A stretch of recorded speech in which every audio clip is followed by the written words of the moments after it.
And I was fortunate enough to model for a wide variety of people, to include Ole Cassini, Harley Davidson, also Honda, and I was also taken over to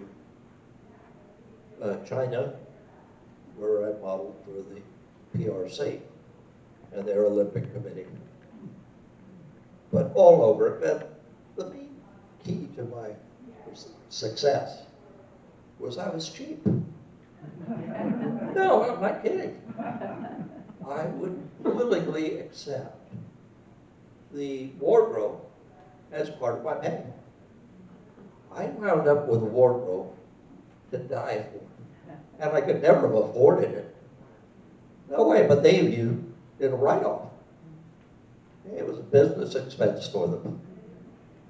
So that's how I got such a beautiful wardrobe. After that, finally got to the point that I could not do the runway, walk the runways anymore. My legs gave out. And so I went on to another career.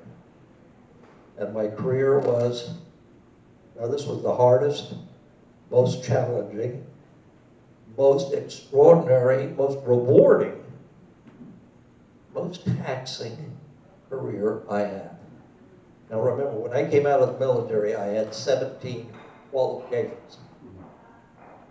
I had a lot of things outside of the military, and now I'm into something which is just astronomically rewarding. I became a school teacher. I taught 7th and 8th grade. And I taught at a last chance school. I tried teaching everything from 6th grade up to, I taught engineering at the master's level at the University of Dortmund in Germany. I taught English as a second language for the University of Colorado. I was a multilingualist from the military, so I had many, many options, but I found I was most comfortable, happiest, teaching 7th and 8th grade English and history. And I taught that until I moved to Nevada. I went to Nevada. They supposedly, the Ringling brothers said that there's one born every minute. In truth, he never said that. However, the saying is very true, and I was one of them. Okay, I was a sucker. I was an absolute doofus. I married somebody who I was a cash cow to them. Okay, and none are so blind as those who will not see. And then there are those who are just plain stupid. I went through 10 years, went through a terrible divorce that went forever. It took 4 years to get a divorce. 4 years in Nevada. Yeah, because they have something called no fault. So my ex would walk into court with her lover. Now, this is, my ex came home one night, what started it all was came home one night, walked in, and I said, welcome home.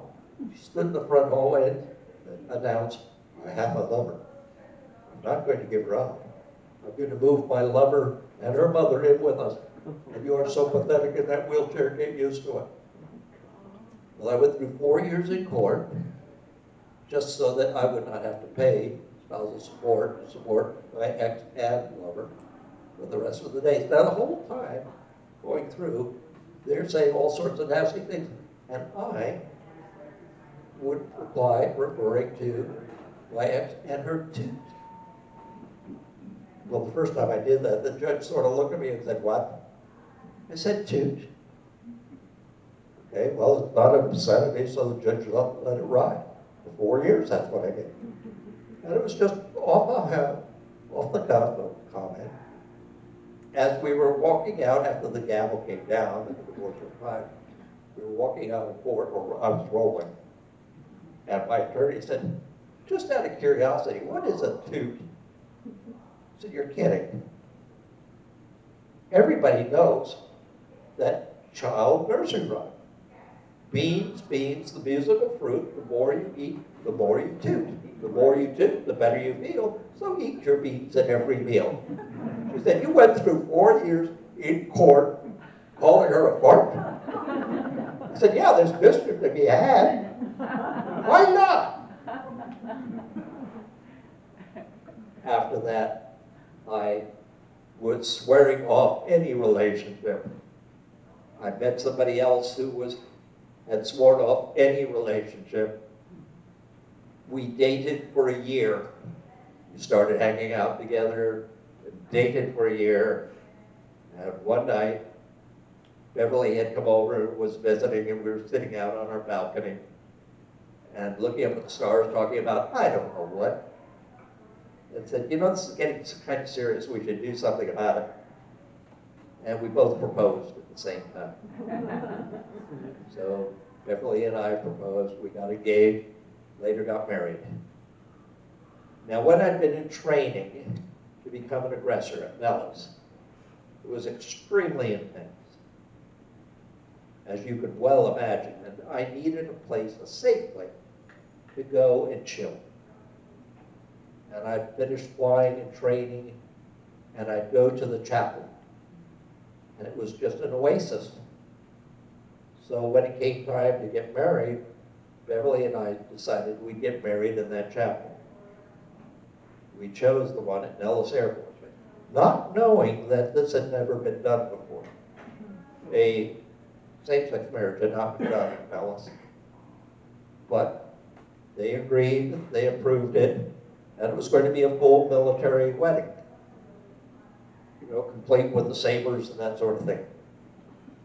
As we were getting ready for the wedding, I was in the side room and getting ready, and in came the saber bearers. And the saber commander started saying, Colonel, in the Air Force, we have a tradition. I said, yes, I know.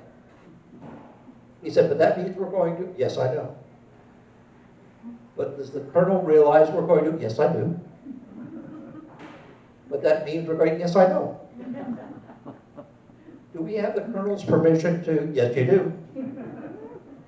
As they filed out, going down the hall, I could hear somebody say, boy, am I going to have fun with this.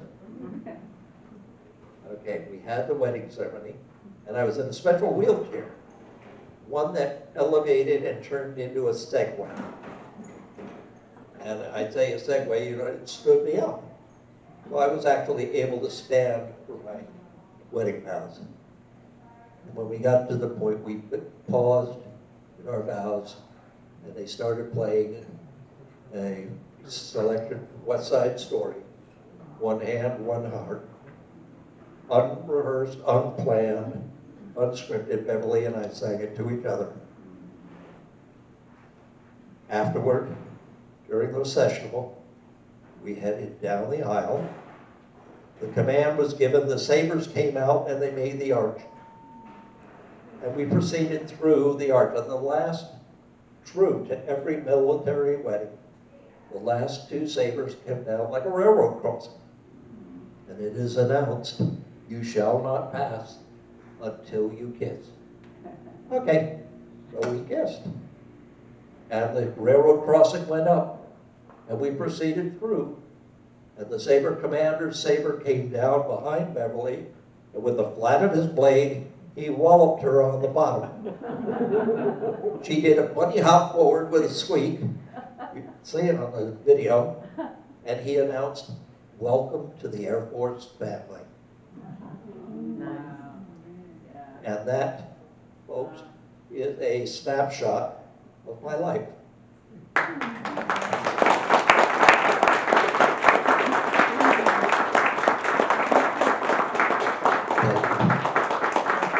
Does anybody have any questions? I opened the floor to questions because I'm perfectly eager and willing to answer. No questions, going once, going twice. Oh, no, there's a couple questions over here. How did you get to San Diego? I got to San Diego because I was a patient, okay? And came out to the VA at La Jolla. And my condition had gone south so badly, so quickly, that the doctor said I had to live someplace that was close to a hospital. They said it doesn't matter where. And I chose here because the VA hospital in La Jolla is one of the best in the nation for spinal cord. So that is why. We sold out in Nevada. We had a palatial home, a beautiful home.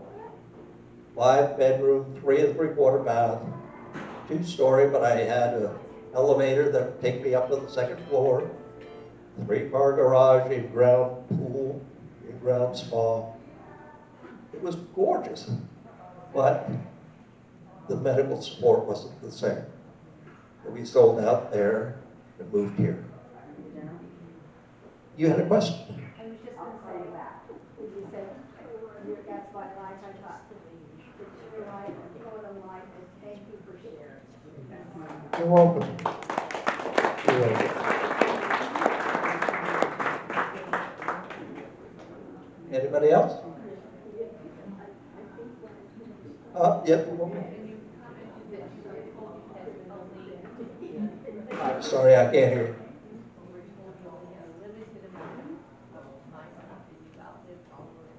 Sorry? You've outlived all of the time that they told you only had 5 years, or 4 years, or 6 years, and you've outlived. Oh, yes. Oh, yeah. And frankly, I plan on doing a whole bunch more.